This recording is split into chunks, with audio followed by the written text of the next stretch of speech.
शुक्लाम्बरधरं विष्णुं शशिवर्णं चतुर्भुजं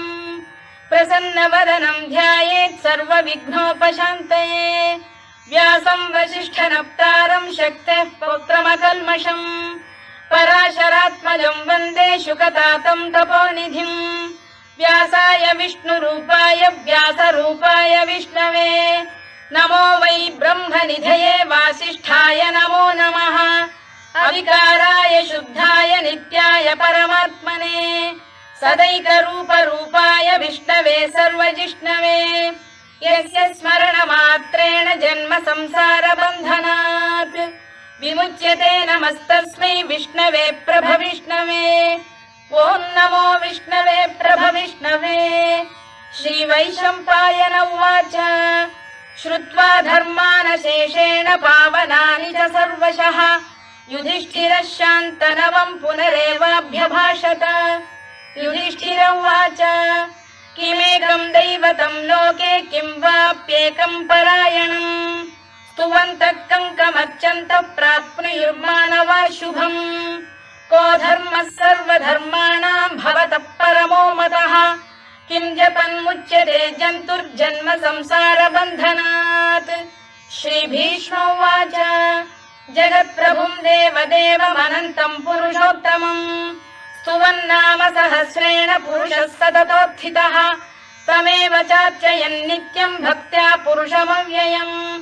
ध्यायन् स्तुवन् नमस्यं च यजमानस्तमेव च अनादिनिधनं विष्णुं सर्वलोकमहेश्वरम् लोकाध्यक्षं स्तुवन् नित्यं सर्वदुःखातिगो भवेत्। ब्रह्मण्यं सर्वधर्मज्ञं लोकानां कीर्तिवर्धनम् लोकनाथं महद्भूतं सर्वभूतभवोद्भवम् एष मे सर्वधर्माणां धर्मोऽधिकतमो मतः यद्भक्त्या पुण्डरीकाक्षं स्तवैरच्चेन्नरः सदा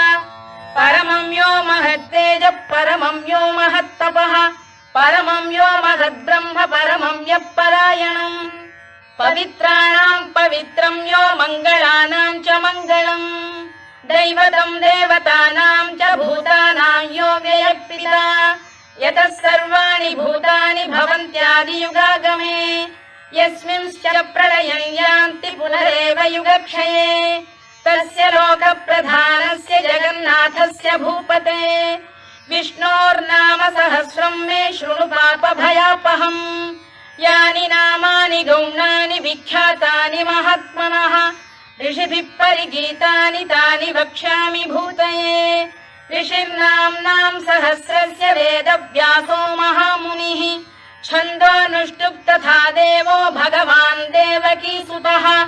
अमृतांशुद्भवो बीजं शक्तिर्देवकीनन्दनः त्रिसामाहृदयं तस्य शान्त्यर्थे विनियुज्यते विष्णुं जिष्णुं महाविष्णुं प्रभविष्णुं महेश्वरम् अनेकरूपदैत्यान्तं नमामि पुरुषोत्तमम्। अस्य श्रीविष्णोर्दिव्यसहस्रनामस्तोत्रमहामन्त्रस्य श्रीवेदव्यासो भगवान् ऋषिः अनुष्टुप्छन्दः श्रीमहाविष्णुः परमात्मा श्रीमन्नारायणो देवता अमृतांशुद्भवो भानुरिति बीजम् देवकीनन्दन श्रेष्ठेति शक्तिः उद्भवः क्षोभणो देव इति परमो मन्त्रः शङ्खबृन्नन्दकी चक्रीति कीलकम् शार्ङ्गधन्वा गदाधर इत्यस्त्रम् रथाङ्गपाणिरक्षोभ्य इति नेत्रम् त्रिसामासामरः सामेति कवचम् आनन्दम् परब्रह्मेति योनिः ऋतुः सुदर्शनकाल इति दिग्बन्धः श्रीविश्वरूप इति ध्यानम् श्रीमहाविष्णुप्रीत्यर्थे सहस्रनाम जपे विनियोगः। ध्यानम् क्षीरोदन्वत्प्रदेशे शुचिमणिविलसत्सैकते मौक्तिकानाम् मालाक्लुप्तासनस्थस्फटिकमणिनिभैर्मौक्तिकैर्मण्डिताङ्गः शुभ्रैरभ्रैरदभ्रैरुपरि विरचितैर्मुक्तपीयूषवर्षैः आनन्दीन पुरीयादरिनलिन गदा शङ्खपाणिर्मुकुन्दः भूः पादौ यस्य नाभिर्वियदसुरनिलश्चन्द्रसूर्यौ च नेत्रे कर्णावाशा शिरोद्यौर्मुखमपि दहनो यस्य वास्तेयमब्धिः अन्तस्थं यस्य विश्वं सुरनरखगो भोगि गन्धर्वदैत्यैः चित्रं रम्यते तं त्रिभुवन वपुषं विष्णुमीशं नमामि। ॐ नमो भगवते वासुदेवाय। शान्ताकारं भुजगशयनं पद्मनाभं सुरेशं विश्वाधारं गगनसदृशं मेघवर्णं शुभाङ्गम् लक्ष्मीकान्तं कमलनयनं योगिहृद्ध्यानगम्यं वन्दे विष्णुं भवभयहरं सर्वलोकैकनाथम् मेघश्यामं पीतकौशेयवासं श्रीवत्साङ्कं कौस्तुभोद्भासिताङ्गम् पुण्योपेतं पुण्डरीकायताक्षं विष्णुं वन्दे सर्वलोकैकनाथम् नमः समस्तभूतानामादिभूताय भूभृते अनेकरूपरूपाय विष्णवे प्रभविष्णवे सशङ्खचक्रं सकिरीटकुण्डलं सपीतवस्त्रं सरसीरुहेक्षणं सहारवक्षस्थलशोभिकौस्तुभं नमामि विष्णुं शिरसा चतुर्भुजम् छायायां पारिजातस्य हेमसिंहासनोपरि आसीनमम्बुदश्याममायताक्षमलङ्कृतम् चन्द्राननं चतुर्बाहुं श्रीवत्साङ्कितवक्षसम् रुक्मिणी सत्यभामाभ्यां सहितं कृष्णमाश्रये।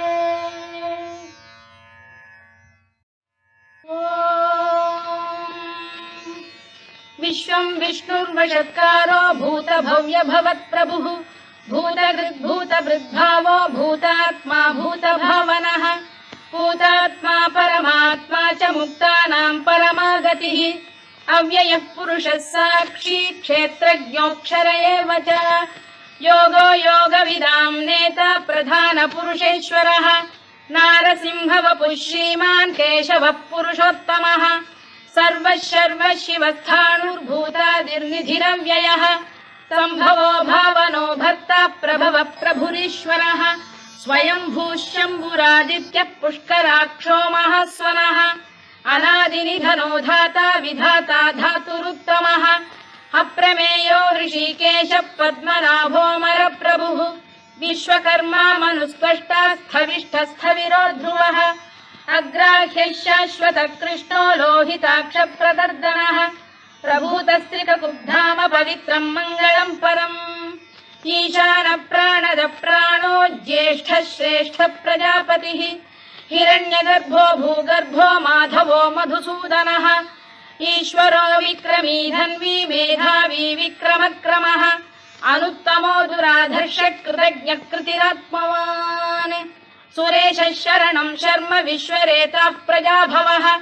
अधः संवत्सरो व्यालप्रत्ययः सर्वदर्शनः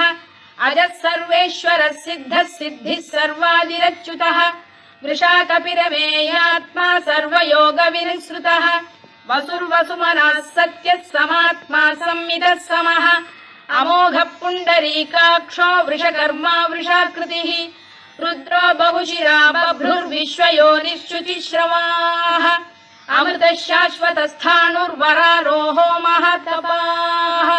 सर्वगः सर्वविद्भानुर्विश्वक्सेनो जनार्दनः वेदो वेदविदव्यङ्गो वेदाङ्गो वेदवित्कविः लोकाध्यक्षः सुराध्यक्षो धर्माध्यक्षकृताकृतः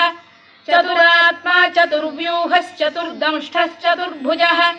भ्राजिष्णुर्भोजनं भोक्ता सहिष्णुर्जगदादिजः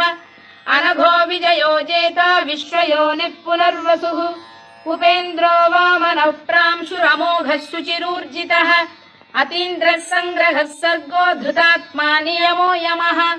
वेद्यो वैद्यः सदा योगी वीरः माधवो मधुः अतीन्द्रियो महामायो महोत्साहो महाबलः महाबुद्धिर्महावीर्यो महाशक्तिर्महाद्युतिः अनिर्देश्य वपुः श्रीमान् अमे आत्मा महादृधृत् महेश्वासो महीभर्ता श्रीनिवासः सताङ्गतिः अनिरुद्धः सुरानन्दो गोविन्दो गोविदाम्पतिः मरीचिर्दमनो हंसः सुपर्णो भुजगोत्तमः हिरण्यनाभः सुतपाः पद्मनाभः प्रजापतिः अमृत्युः सर्वदृक्सिंहः सन्धाता सन्धिमान् स्थिरः अजो दुर्मर्षणः शास्ता विश्रुतात्मा सुरारिः गुरुर्गुरुतमो धाम सत्यः सत्यपराक्रमः निमिषो निमिषस्रग्वी वाचस्पतिरुदारधीः अग्रणीर्ग्रामणी श्रीमान् न्यायो नेता समीरणः सहस्रमूर्धा विश्वात्मा सहस्राक्षः सहस्रपात् आवर्तनो निवृत्तात्मा संवृतः सम्प्रमर्दनः अधः संवर्तको वह्निरनिलो धरणीधरः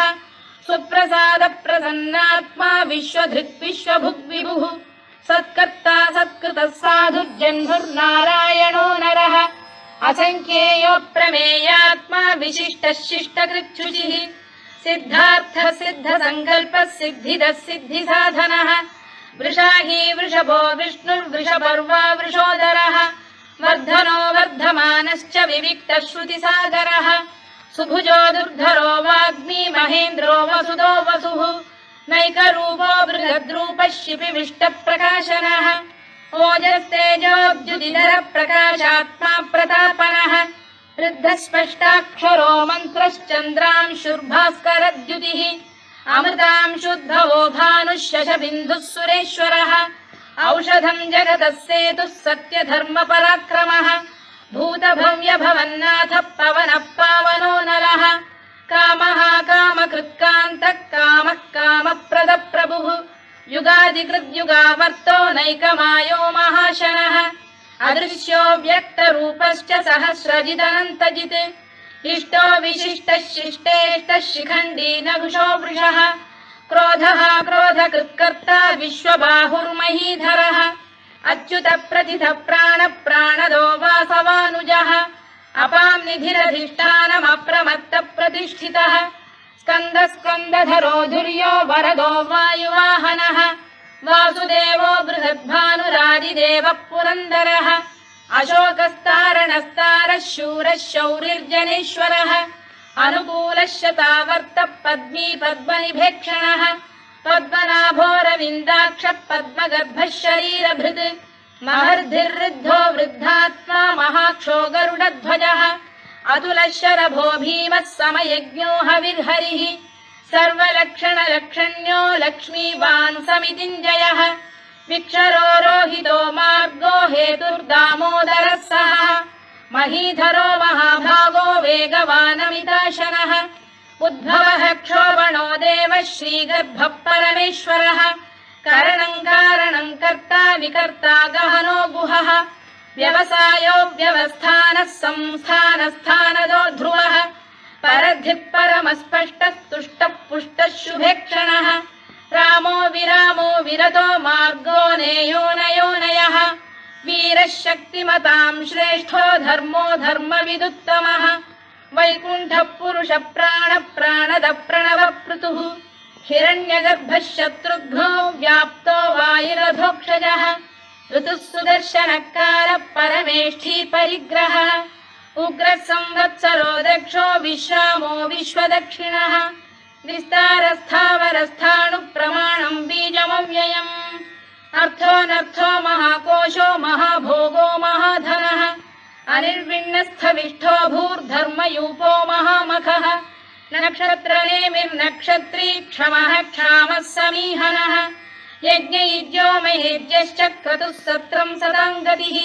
सर्वदर्शी विमुक्तात्मा सर्वज्ञो ज्ञानमुत्तमम् सुव्रतः सुमुखः सूक्ष्मः सुघोषः सुखदः सुहृद् मनोहरो जितक्रोधो वीरबाहुर्विदारणः स्वापनः स्ववशो व्यापी नैकात्मा नैककर्मकृत् वत्सरो वत्सी रत्नगर्भोधनेश्वरः धर्मकृद्धर्मी सदसक्षरमक्षरम् अविज्ञाता सहस्रांशुर्विधाता कृतलक्षणः गभस्तिनेमिः सप्तस्तः सिंहो भूतमहेश्वरः आदिदेवो महादेवो देवेशो देवभृद्गुरुः उत्तरो गोपतिर्गोप्ता ज्ञानगम्यः पुरातनः शरीरभूतभृद्भोक्ता कपीन्द्रो भूरि दक्षिणः सोमपोऽमृतपः सोमः पुरुजित् पुरुषत्तमः विनयो जयः सत्यसन्धो दाशार्हः सात्वतां पतिः जीवो विनयिता साक्षी मुकुन्दो मितविक्रमः अम्भोनिधिरनन्तात्मा महोदधिशयोऽन्तकः अजो महार्घ स्वाभाव्यो जितामित्रप्रमोदनः आनन्दो नन्दनो नन्दः सत्यधर्मा त्रिविक्रमः महर्षिः कपिलाचार्यः कृतज्ञो मेदिनीपतिः त्रिपुरस्त्रिदशाध्यक्षो महाशृङ्गकृतान्तकृत् महावराहो गोविन्दः सुषेणः कनकाङ्गनी गुह्यो गभीरो गहनो गुप्तश्चक्रगदाधरः मेधास्वाङ्गो जितकृष्णो दृढः सङ्कर्षणोच्युतः वरुणो वारुणो वृक्षः पुष्कराक्षो महामनाः भगवान् भगहानन्दी वनमाली हलायुधः आदित्यो ज्योतिरादित्यः सहिष्णुर्गतिसत्तमः सुधन्वाखण्ड परशुर्दारुणो द्रविणप्रदः दिवस्पृक् सर्वदृग्व्यासो वाचस्पतिरयो निजः त्रिसामासामगः साम निर्वाणम् भेषजम् भिषज सन्न्यासकृच्छमशान्तो निष्ठा शान्तिः परायणम् शुभाङ्गः शान्तिदः स्रष्टा कुमुदः कुवलेशयः गोहितो गोपतिर्गोप्ता वृषभाक्षो वृषप्रियः अनिवर्ती निवृत्तात्मा संक्षेप्ताक्षेमकृत् शिवः श्रीवत्सवक्षः श्रीवासः श्रीपतिः श्रीमताम्बरः श्रीधः श्रीशः श्रीनिवासः श्रीनिधिः श्रीविभावनः श्रीधर श्रीकर श्रेयः श्रीमान् लोकत्रयाश्रयः स्वक्षः स्वङ्गः शतानन्दो नन्दिर्ज्योतिर्गणेश्वरः विजितात्मा विधेयात्मा सत्कीर्तिश्चिन्न संशयः उदीर्णः सर्वतश्चक्षुरनीशः शाश्वतः स्थिरः भूषयो भूषणो भूतिर्विशोकः शोकनाशनः अर्चिष्मानर्चितः कुम्भो विशुद्धात्मा विशोधनः अनिरुद्धो प्रतिरथः प्रद्युम्नो मितविक्रमः कालनेमिनिः वीरः शौरिः शूरजनेश्वरः त्रिलोकात्मा त्रिलोकेशः केशवः केशिः हरिः कामदेवः कामपालः कामी कान्तकृतागमः अनिर्देश्य वपुर्विष्णुर्वीरोऽनन्तो धनञ्जयः ब्रह्मण्यो ब्रह्मकृद्ब्रह्मा ब्रह्म ब्रह्मविवर्धनः ब्रह्मविब्राह्मणो ब्रह्मी ब्रह्मज्ञो ब्राह्मणप्रियः महाकमो महाकर्मा महातेजा महोरगः महाक्रतुर्महायज्वा महायज्ञो महाहविः स्तव्यस्तव प्रियस्तोत्रम् स्तुतिस्तोतारणप्रियः पूर्णः पूरयिता पुण्यः पुण्यकीर्तिरनामयः मनोजवस्तीर्थकरो वसुरेता वसुप्रदः वसुप्रदो वासुदेवो वसुर्वसुमनाहविः सद्गतिः सत्कृतिः सत्ता सद्भूतिः सत्परायणः शूरसेनो यदुश्रेष्ठः सन्निवासः सुयामुनः भूतावासो वासुदेवः सर्वासु निलयो नलः दर्पः दर्पदो दृप्तो दुर्धरोऽथा पराजितः विश्वमूर्तिर्महामूर्तिर्दीप्तमूर्तिरमूर्तिमान् अनेकमूर्तिरव्यक्तः शतमूर्तिः शताननः एकोनैकः स वक्र किम् यत्तत्पदमनुत्तमम् लोकबन्धुर्लोकनाथो माधवो भक्तवत्सलः सुवर्णवर्णो हेमाङ्गो वराङ्गश्चन्दनाङ्गदी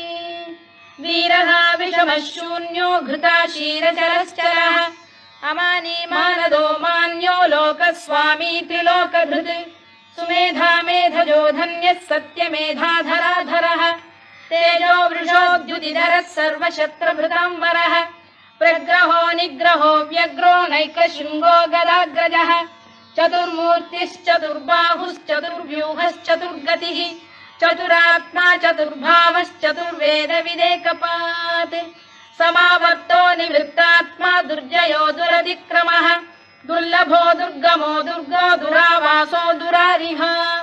शुभाङ्गो लोकसारङ्गः स्तुतन्तु वर्धनः इन्द्रकर्मा महाकर्मा कृतकर्मा कृतागमः उद्भवः सुन्दरः सुन्दो रत्ननाभः सुलोचनः अर्को वाजसनः शृङ्गी जयन्तः सर्वविजयी सुवर्णबिन्दुरक्षोभ्यः सर्ववागीश्वरेश्वरः महाह्रदो महागर्तो महाभूतो महानिधिः कुमुदः कुन्दरः कुन्दः पर्जन्यः पावनो निलः अमृताशोऽमृतवपुः सर्वज्ञः सर्वतोमुखः सुलभः सुव्रतः सिद्धः शत्रुजिच्छत्रुतापनः न्यग्रोधोदुम्बरोश्चतश्चाणूरान्ध्रैषूदनः सहस्रार्चिः सप्तजिह्वः सप्तैधाः सप्तवाहनः अमूर्तिरनघोचिन्त्यो भयकृद्भयनाशनः अणुबृहत्कृशस्थूलो गुणभृन्निर्गुणो महान् अधृतस्वधृतस्वास्य प्राग्वंशो वंशवर्धनः भारभृत्कथितो योगी योगीशः सर्वकामदः आश्रमश्रमणः क्षामः सुपर्णो वायुवाहनः धनुर्धरो धनुर्वेदो दण्डो दमयिता दमः अपराजितः सर्वसहो नियन्ता नियमो यमः सत्त्ववान् सात्विकः सत्यः सत्यधर्मपरायणः अभिप्रायप्रियार्होः प्रियकृत्प्रीतिवर्धनः विहाय सगदिर्ज्योतिः सुरुचिर्पुतभुग्विभुः रविर्विरोचनः सूर्यः सविता रविलोचनः अनन्तो हुतभुग्भोक्ता सुखदो नैकजोऽग्रजः अनिर्विण्णः सदामर्षी लोकाधिष्ठानमद्भुतः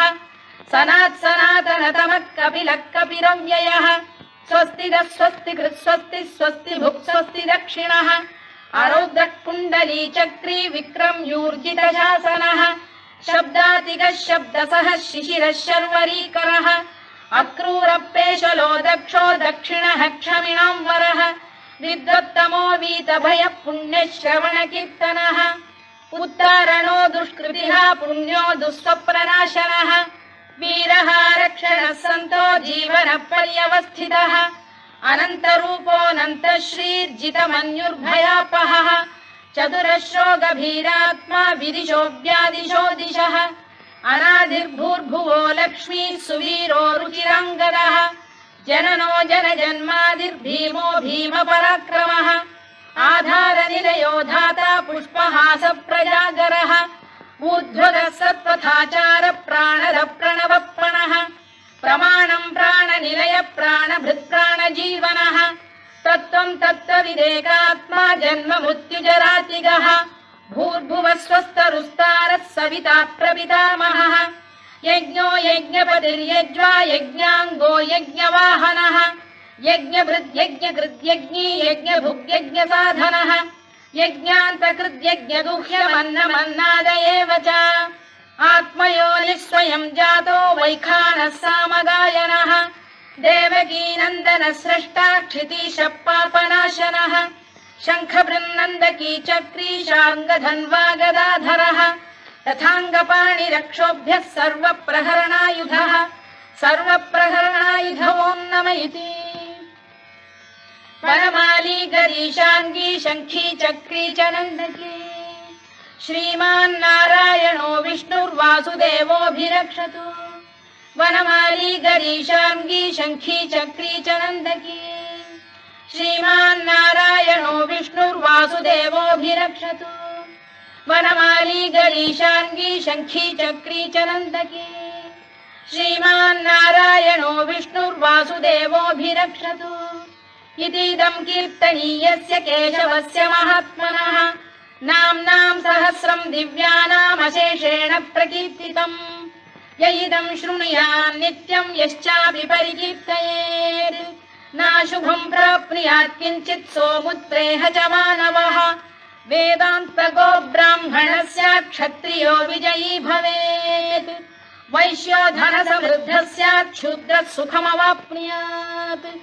धर्मार्थी प्राप्नुयात् धर्ममर्थार्थी चार्थमाप्नुयात् कामानवाप्नुयात् कामी प्रजार्थी चाप्नुयात् प्रजाम्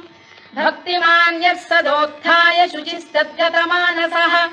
सहस्रं वासुदेवस्य नाम्नामेतत्र कीर्तयेत् यशः प्राप्नोति विपुलं याति प्राधान्यमेव च अचलां श्रियमाप्नोति श्रेयः प्राप्नोत्यनुत्तमम् न भयं क्वचिदाप्नोति वीर्यं तेजश्च विन्दति भवत्य रोगोद्युतिमान् बलरूपगुणान्वितः रोगार्तो मुच्यते रोगात् बद्धो मुच्येत बन्धनात् भयान्मुच्येत भीतस्तु मुच्येतापन्न आपदः दुर्गाण्यतितरत्याशु पुरुषः पुरुषोत्तमम् सुवन्नाम सहस्रेण नित्यं भक्तिसमन्वितः वासुदेवाश्रयो मर्त्यो वासुदेवपरायणः सर्वपापविशुद्धात्मा याति ब्रह्म सनातनम् न वासुदेव भक्तानाम् अशुभम् विद्यते क्वचित् जन्म मृत्युजरा व्याधि भयम् नैवोपजायते इमं स्तवमधीयानः श्रद्धा भक्ति समन्वितः युज्येतात्मसुखक्षान्तिः श्रीधृतिस्मृतिकीर्तिभिः न क्रोधो न च मात्सर्यम् न लोभो न शुभामतिः भवन्ति कृतपुण्यानाम् भक्तानाम् पुरुषोत्तमे द्यौः स चन्द्रार्कनक्षत्राखम् दिशो भूर्महो दधिः वासुदेवस्य वीर्येण विधृतानि महात्मनः ससुरासुरगन्धर्वम् स यक्षोरगराक्षसम् जगत्वशे वर्ततेदम् कृष्णस्य सचराचरम् इन्द्रियाणि मनो बुद्धिः सत्त्वम् तेजो बलम् धृतिः वासुदेवात्मकान्याहुः क्षेत्रम् क्षेत्रज्ञ एव च सर्वागमानामाचार प्रथमम् परिकल्पते आचार प्रभवो धर्मो धर्मस्य प्रभुरच्युतः ऋषयः पितरो देवा महाभूतानि धातवः जङ्गमा जङ्गमम् चेदम् जगन्नारायणोद्भवम् योगो ज्ञानम् तथा साङ्ख्यम् विद्या शिल्पादिकर्म च वेदाः शास्त्राणि विज्ञानमेतत् सर्वम् जनार्दनात् एको विष्णुर्महद्भूतम् पृथग्भूतान्यनेकशः त्रीन् लोकान् व्याप्य भूतात्मा भुङ्क्ते विश्वभुवव्ययः इमम् स्तवम् भगवतो विष्णोर्व्यासेन कीर्तितम् पठेद्य इच्छेत् पुरुषः श्रेयत् प्राप्तुम् सुखानि च विश्वेश्वरमजम् देवम् जगतः प्रभुमव्ययम् भजन्ति ये पुष्कराक्षम् न ते यान्ति पराभवम् न ते यान्ति पराभवम् ओन्नम इति अर्जुनोवाच पद्मपत्र विशालाक्ष पद्मनाभ सुरोत्तमा भक्तानामनुरक्तानाम् त्राता भव जनार्दन श्रीभगवानुवाच यो माम् नाम सहस्रेण स्तोतुमिच्छति पाण्डव सोऽहमेकेन श्लोकेन स्तुत एव न संशयः स्तुत एव न संशयोऽन्नम इति व्यास उवाच वासनाद् वासुदेवस्य वासितम् भुवनत्रयम् सर्वभूतनिवासोऽसि वासुदेव नमोऽस्तु ते वासुदेव नमोऽस्तु ते ओन्नम इति पार्वत्युवाच केनोपायेन लघुना विष्णोर्नाम सहस्रकम् पठ्यते पण्डितैर्नित्यम् श्रोतुमिच्छाम्यहम् प्रभो ईश्वर उवाच श्रीराम राम रामेति रमे रामे मनोरमे सहस्रनाम तत्तुल्यम् राम नाम वरानने श्रीराम राम रामेति रमे रामे मनोरमे सहस्रनाम तत्तुल्यम् राम नाम वरानने श्रीराम राम रामेति रमे रामे मनोरमे सहस्रनाम तत्तुल्यम् राम नाम वरानने राम नाम वरानन ओन्नम इति ब्रह्मोवाच नमोऽस्त्वनन्ताय सहस्रमूर्तये सहस्रपादाक्षि शिरोरुबाहवे सहस्रनाम्ने पुरुषाय शाश्वते सहस्रकोटियुगधारिणे नमः सहस्रकोटियुगधारिणे नम ओन्नम इति सञ्जय उवाच यत्र योगेश्वर कृष्णो यत्र पार्थो धनुर्धरः तत्र श्रीविजयो भूतिर्ध्रुवा नीतिर्मतिर्मम श्रीभगवानुवाच अनन्याश्चिन्तयन्तो मां ये जनाः पर्युपासते तेषाम् नित्याभियुक्तानां योगक्षेमम् वहाम्यहम् परित्राणाय साधूनां विनाशाय च दुष्कृताम् धर्म संस्थापनार्थाय सम्भवामि युगे युगे आर्ता विषण्णाः शिथिलाश्च भीता घोरेषु च व्याधिषु वर्तमानाः संकीर्त्य नारायण शब्दमात्रम् विमुक्तदुःखाः सुखिनो भवन्तु कायेन वाचा मनसेन्द्रियैर्वा बुद्ध्यात्मना वा प्रकृते स्वभावात् करोमि यद्यत् सकलम् परस्मै नारायणायेति समर्पयामि।